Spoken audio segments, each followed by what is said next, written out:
questions, and then I will open it up to all of you. So, Chris and Alicia, the show is called We'll Understand It When We're Older. What does that phrase mean to you right now? You want to start out? Yeah, so in making this show, we kind of thought of it as a bit of a time capsule in terms of where we are as a couple. We just got married in April last year, and then we moved out of the city in New York, upstate a little bit, and part of that is we wanted to start a family and just kind of like figure out our lives a little bit more and what we want to do with our future. So we kind of just worked on this over the past 4 or 5 months, kind of encapsulating our emotions during this time and planning for our future. So and looking back is always easier than looking forward, right? It's very hard to know where you're going sometimes, but we're taking our best aim, and we moved out of the city because we want to start a family, and we have goals as artists that align with that, but we still want to be close to New York City and be a part of that scene as well. So I think that we will understand when we're older is sort of a saying that parents say a lot, right, to their kids. And so I think that this time capsule that we have here will maybe understand a little bit more when we are older. I think we'll reflect on this time a little bit probably after we have a kid. So you think it feels more hopeful than unresolved? It's a little of both. A little bit of both, yeah. I think so, yeah. I mean, there's hope to it, but it's it's also an unknown, right? Which is exciting but scary, and there's so many emotions involved in it. And I think that a lot of these paintings reflect our emotions of anticipation or being overwhelmed or being nervous or being anxious. Excited. And hopeful and joyous. All the good and the bad, So they're complicated emotions, which is great. So those are the emotions that you're feeling through this body of work. What do you want the viewer to experience?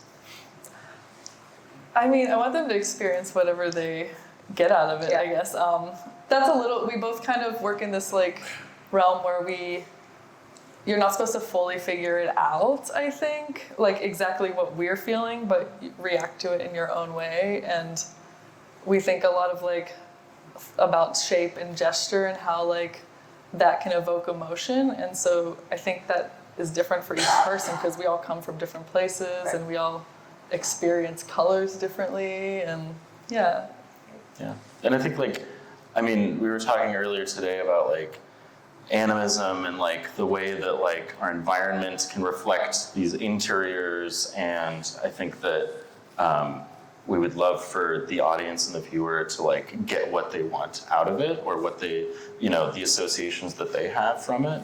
We have some associations, when I paint, I don't know what I'm thinking until I paint it, and then I'm oh, that's what I was thinking. So I think that it's a process for me. Yeah. So how would you each describe what you're making right now in your own words? Right now, or this show? This show. Okay.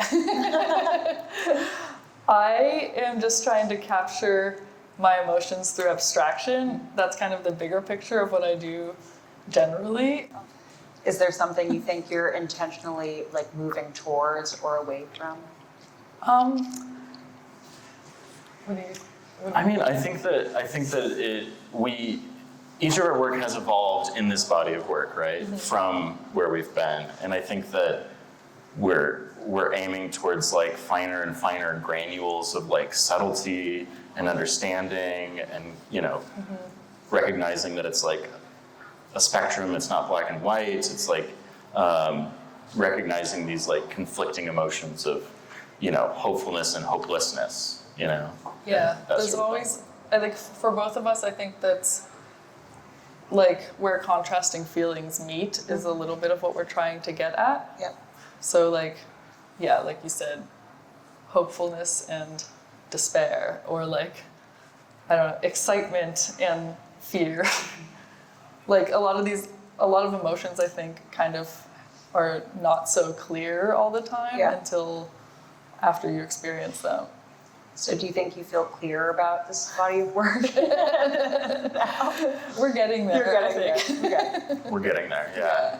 But I think it's also like a change of scenery too that's like affecting the work. And I think we're moving towards, or at least in my body of work, I feel like I'm moving towards more like reflection on how nature can be a part of like my psychological state and like how the two can affect each other. Yeah. So you've mentioned interior and exterior space. What feels interior right now and what feels exterior in your work?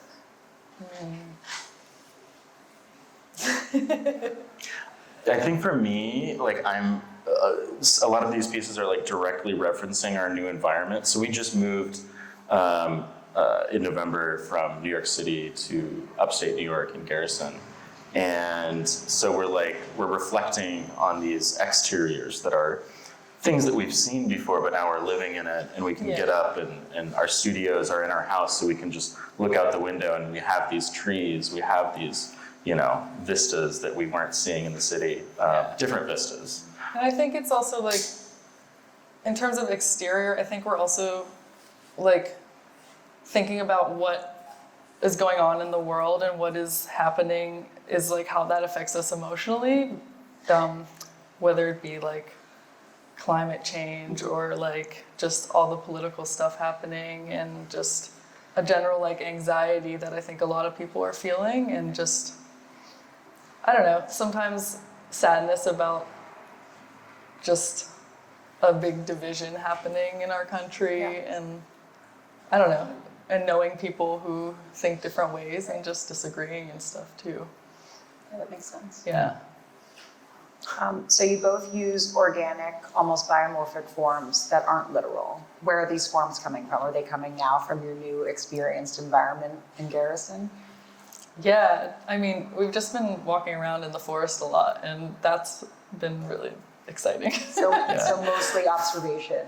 Yeah. I think it's the change in how we're depicting forms has been from our new observations, but I think our deep-seated inspirations from like sci-fi literature and movies and things like that, or like Cronenberg movies and like sort of biomorphic mutations and things like that are interesting to us. Yeah, and we both have a little bit of different things that get mixed into our work. Like for me, I was talking to John the other day about how I used to look at a lot of like instruments and the shapes of them, and a lot of like mathematical shapes that appear in nature, and a lot of that I think about a lot and absorb into some of the shapes that I create. Yeah. Do you ever like abandon a form because you think it becomes too recognizable? I think I usually just change it some. Okay. But occasionally, like, I allow something to get a little recognizable. Yeah. Like, sometimes there'll be, like, an actual, like, flower-looking shape that appears. Yeah. And I'm like, that's fine. I think we both flirt in a different way, flirt with that representation or, like, get close to it. Some of my works might flirt a little bit closer to those representations of, like, trees or, like, reeds behind our house that are growing around a pond or... things like that. But, they do still exist in an abstract space to, I think, both of us. Yeah. So, Alicia, your paintings feel very grounded and vertical, and Chris, yours often feel, very suspended and clustered. How do you think about space differently?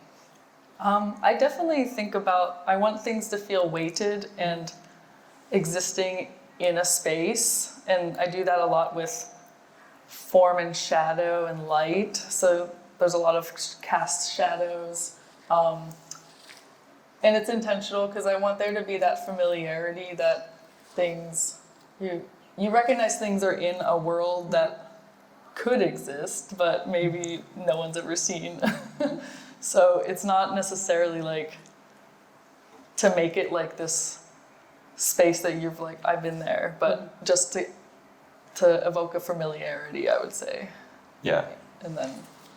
Yeah, I think sometimes I like being confused myself with where I am in the paintings. So like the painting like that on the far right side would be more of like a placeless or an implaceable painting for me. And I like that it could be like macro, micro, it could be very small or very large. It's sort of floating in space. Or it's like a forced perspective, but you don't know like the scale of anything. You could be like a small child, like sort of, But I like the sort of, it's semi-grounded, but you're not sure what the gravity's like. The density. Yeah, and the density, I think that mine get a lot more dense just with like sort of swirling forms, and I like the connection to like mutation, or like mutation of like, I don't know, I was talking earlier about like being inspired by like illustration and animation and the sort of like the traditional animation that can like be very like biomorphic. Have you ever been inspired by Dr. Seuss a little bit? A little bit, yeah. Your painting Totally. on the stair. I loved Dr. Seuss, when I was growing We up. both have a lot of doctors. Yeah, you have some Think about Seussian too. things happening. Yeah, totally. So Chris, you intentionally avoid anchoring your forms then when you're making work? I think so, yeah. I like it to feel a little anti-gravity in a way. Yeah, or just like implaceable in a way. Like you don't know what the perspective is. Right. Yeah. And Alicia, are you always establishing a ground or horizon in your work? I feel like I was for a while. Like I used to always have that, and I almost had this like moon light source type thing. And lately, I've been kind of moving away from it a little bit. Like the smaller painting I made over here, I would say, there's shadows in it, but it may be like you don't really know if they're being cast on the ground or maybe a wall or just like off into the abyss. And there's like other works where I'm kind of like starting to get away from having a horizon line. I want I guess I'm learning from Chris in that I want the space to kind of be a little more ambiguous, if that makes sense. Definitely. Yeah. So Chris, you've spoken about the cyclical patterns of life. Do you see that circular motion in your compositions? I think so, yeah. I think that like I often like have this like anxious feeling with my work, and I think it comes out. But I often like, the cyclical nature of like our lives and like, coming to a different place, but like still having like, we're still the same people, we're still dealing with the same issues. But I think that like, I also like to sort of, in a technical note, turn my brain off when I'm painting sometimes, and just like these like sort of spirally motions just kind of come out, Do those constant repetitions feel calming? It's hard to say. It's a little bit of both. It's like, I think that it's meditational in the moment, and then when I step back and look at it, I'm like, whoa. I was like a little anxious, or it was like a little like vibration, the vibrations are a little much. You worked through something there. Yeah, I think it's working through something, right? It's like, it's not trying to avoid anything. It's like sitting with the feeling. Mm-hmm. Yeah. Alicia, your vertical rhythms, are they only emotional, or do they maybe now defer to like the seasons, the new changing seasons in your environment in Garrison? I guess it's both. I mean, I like that you called them vertical rhythms. No, yeah, I've definitely been inspired by the seasons. This one is definitely a little obvious in that it's been snowing a lot up where we are. A huge contrast to here.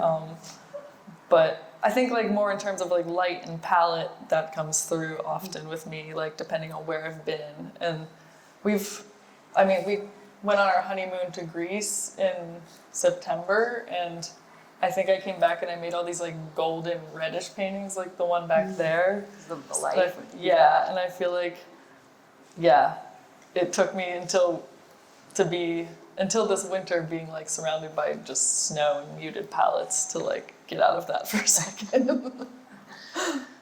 So how do you know when a painting has reached its turn of the wheel? Have you reached an emotional satisfaction from the work when you step back? For me, yeah, I feel like I just feel it. So like sometimes I go really fast and I'll be like, I think it's just done. Yeah. And then other times I feel like I beat the crap out of it. Yeah, it really depends. It's like, yeah, some of these paintings you just like, I feel like I passed out and I woke up and they were done and I was surprised that I had made them. And then other ones I really had to wrestle with in a good way. But it just depends on the piece, I think. Depends on where it's going. But yeah. It's more of a feeling for both of us though than like Yeah. amount of completion. I don't know, Yeah. like we're like, Yeah. we worked this many days on it or something. Or like, we didn't like check off, a list of like, it needs to have this, it needs to have this. It was more like I don't know. I find a painting successful when I'm surprised that I made it. I'm just like, okay, it just like seems just Impressed like, with yourself. no, Yeah. it's like that it's come out of the universe or something. It's just like this thing, and I can constantly be surprised by it, But Definitely. Yeah. There's a line in your show notes that says, beauty doesn't reveal love, but love reveals beauty. How does that idea sit with you? I think you wrote that. I wrote that, yeah. You wrote I think that. I heard that. I heard that in a book that I was listening to or something. I think that, I think that recognizing beauty doesn't necessarily mean that love will be there, but if you love something or spend enough time with something or like appreciate the little moments in life, I think that like you can find beauty there.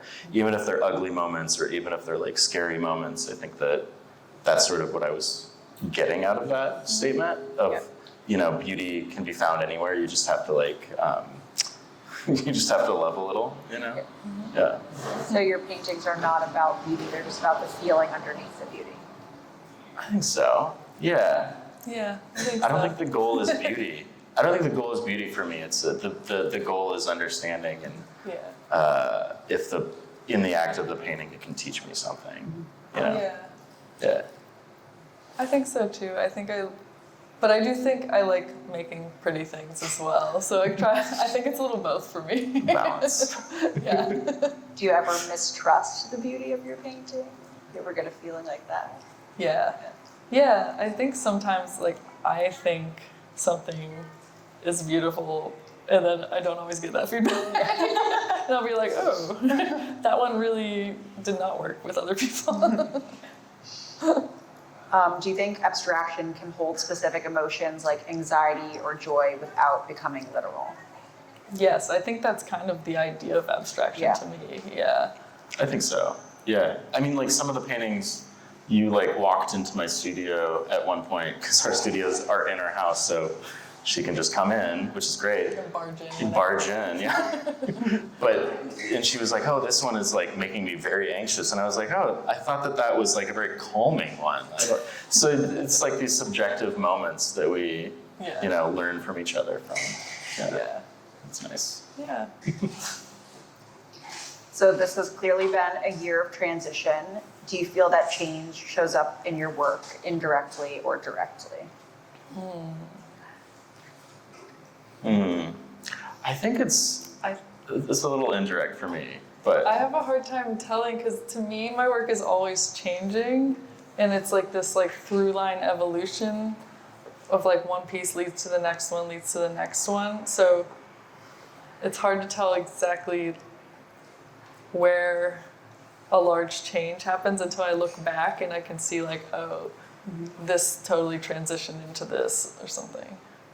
So you mentioned that you started painting with these more reddish, yellow, orange hues after your trip to Greece. So This is true. Okay. do you think this change then has maybe affected like your sense of light or maybe that's true. scale? Do you think scale, now that you have, maybe you're not in a shoebox apartment in Manhattan anymore, you can, play around with these bigger canvases? Well, I actually think maybe a little the opposite because we're in a home studio now, so we have to think about things like doorways and like going upstairs, so whatever fits up those, and just like a more domestic setting. So I think I've been like slowly scaling down slightly for the time being, which has been really nice because I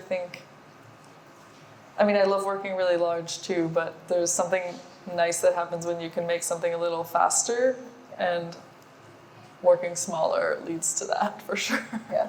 It's like more immediate. Yeah. It's nice. You can work through ideas faster. Yeah. Yeah. I mean, I think just like the setting too, the change in setting, and has helped directly like change my work. I feel like I'm like more readily accepting like inspiration just from like where we are and like our surroundings. And I don't know, I feel like also when we travel, we just learn something new about light every time, and color, and you know, other forms of art. And yeah, Greece was a big thing for that. The Mediterranean lights, very special. Yeah. So does making your work help process this type of change, or does it help you temporarily escape it? I think it helps me process for sure. I sometimes have a hard time with words, as you can see, and expressing myself that way. And I do a lot, I don't know, I get a lot more out of like form and shape and color and light that like I think can depict mood and emotion a lot better. Yeah, it feels like than my words can. Our first language, even as a couple, is like a visual one, right? Mm-hmm. Like, and we're both visual artists, so it makes sense. But sometimes I feel like spoken language just can't hold the same amount for us. Yeah. That cup spilleth over a little bit. Yeah. But I think that, you know, through our paintings, like I kind of like I said, I like sometimes I'll just pass out and I wake up and I have a painting, and it's like, and then now it's my turn to like interpret it. But that's just how I work. But I'll like go up and look at your work at her studio, and I don't know, I feel like I find out something new about you every time I do that, which is nice. Yeah. So now that your work is exhibited together for the first time, what surprised you? That's a good question. I don't know. I feel like I think I'm just really proud of the work we made, and I don't know if it necessarily surprised me or just like made me happy that I think it went together so well. Yeah, I think there's a joy in like the work coming together, and to us, the works speak together really nicely, and they kind of have this cadence where we're learning new things about each other, even though we've known each other for like a decade. So it helps. It makes me want to do it again, but like maybe every like couple years, just to see where we're at. Just a little like moment. a time capsule or something. Yeah, a little check-in. Yeah. Did you notice any similarities you haven't seen before? Yeah. Actually, I kind of feel like I think we have a lot more overlap in some palettes. Maybe not necessarily only in this body, but like over time. I think this was like a nice time for us to both sit down and look at each other's work through the past few years as well together and get out of our own heads. And like we actually do have a lot of overlap in terms of like how we use color and how we like exaggerate things by placing neutrals next to some like more vivid colors and use that to like really make things pop. We both work with a lot of these complementary palettes, I think, and then also light. We're using light in, I guess, different ways, but it's become like very important to both of our work. Yeah, and I feel like I've learned a lot because I'm like, I'm coming back to painting since like 2022. I started painting again, and I'm coming back to it and learning a lot from Alicia, just in terms of color palettes and like light. And, like her lighting is so like specific and beautiful, and you know, I'm taking a lot of that into my own studio and like doing other things with it. But I think there's some absorption happening there, which is Are you nice. guys stealing each other's tubes of paint? You were ripping each other off, yeah. Actually, sometimes. Yeah. Sometimes we'll make a work that like is a spin-off of each other's too. Lately. We both made a silly work. I feel like you did one before that was like your signature. Oh, And then yeah. last year I made a painting that was abstracted Yeah, for my that's true. signature. I made like a molded sculptural piece that was like a sculptural piece of my signature. And then you had a drawing? No, painting. Painting. That was your signature, yeah. We kind of just were joking back and forth to each other, I think. Yeah. Did anything about the show feel, more vulnerable to you as your first exhibition as a couple? I think so. I think Yeah. just like the moment we're going through, and like we've had a lot of really emotional talks and planning for our next year. Yeah. And I think that's like, I don't know, there's like a melancholy touch to a lot of things that, like the titles and stuff that we've named things, and I think that, I don't know, it's kind of like a bittersweet feeling. It's like, we're a little sad that we left the city, Yeah. but we know it's for like this thing that we're excited for, so we've just been like kind of like solidifying our bond in that way. So I see all of that whenever I see this body of work, and it makes me really happy. Yeah. Yeah, it's nice. It's like, it's coming together in a different way, and I think that we've collaborated on many things in the decade or so since we've known each other. So it's like, it's fun to collaborate on something of this scale too. Yeah. It's nice. How have you seen each other's work change in the last decade? Well, Chris was doing mostly sculpture whenever Yeah. I met him, and for maybe the first 5 or 6 years that I knew you, and Yeah, I was doing sculpture Yeah. for a while, and like, I think that I was kind of bridging the gap between sculpture and painting with a lot of my work. And then I met you, and you were making really great paintings. That was a good influence on me, but I was like, oh, I should probably try this thing out again. And reinvestigating that was great. And I think your work's evolved so much over this past 10 years. It's like, I think that you're taking all these things that you're learning from all these different exhibitions and bodies of work that you're doing and kind of building on it, which is great to see. And you've gotten such like a great like sort of sense of light, this like physical light, which has grown and grown, which is awesome. thank you. Yeah. Is there something that you admire in the other person's work, or maybe even envy a little? Yes. I'm jealous. Jealousy. I always envy that Chris is a lot faster of a painter than me. I get bitter about it sometimes, and I'm too slow all the time. But also, you have like a much more like loose painterliness that like I'm just too much of a control freak to ever have. Yeah. I feel like we're like, it's funny because like in real life, in our relationship, I feel like I'm the control freak and I'm the one that's planning and like doing everything. Like I'm very like Virgo energy or whatever that means. But it's like I'm the one planning everything day to day. She's big picture. So we kind of like in our studios swap roles in a way, and like I get to like be all free and like free floating, and that's a release for me, and you get to be very like Tight. which is great. Yeah.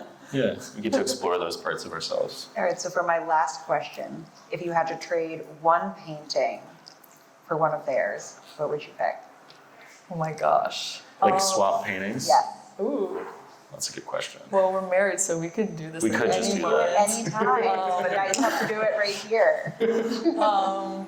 I am really in love with this one here, and It's nice. I really like this one. It's not just because I'm right behind it, or right in front of it. It's not just convenient. No, this is a beautiful one, and it's like we've been watching the shadows on the snow and like all the light happening with the snow up in New York, and it's just like you've really like honed in on that sense of color and light. Yeah. Thank you. Yeah.